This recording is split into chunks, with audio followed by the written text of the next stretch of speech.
So mga ka-farming na nag-solid itaog ko ang mga ka-farming galab og manok. Natin manok dili mga ka-farming galumlum na siya na nga ang iyang itlog kay nangabuak po lagi na uban kay gisalo sa gulan. Galumlum na ni. Sulay tagalam og mga manok mga ka-farming. Manok.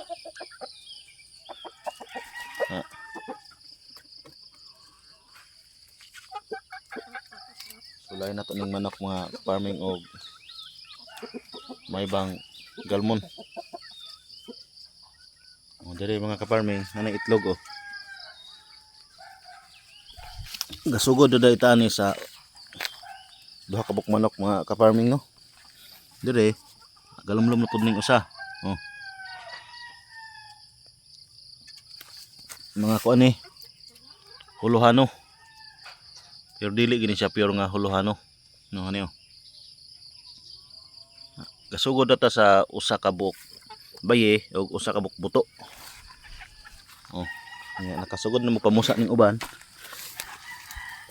Nakasugod na pamusa. Mao pod lagi. Ubay-ubay naman tani sila mga ka-farming no, pero nangawala pod.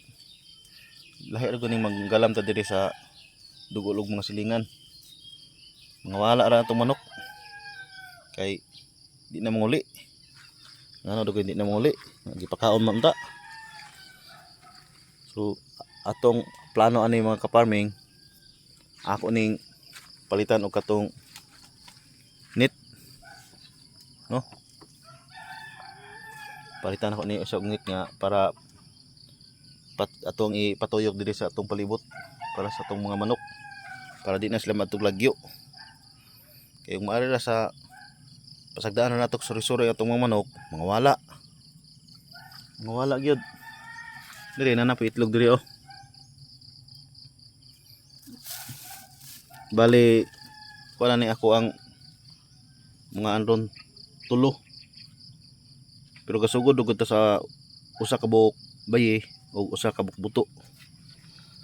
Nanatay kani gasugod panig pangitlog sila ha o katon dito gasugod pa putog kuan mo pa pagsugod niya atong paglumlum kanan diha mo pa pagsugod niya og lumlum diha.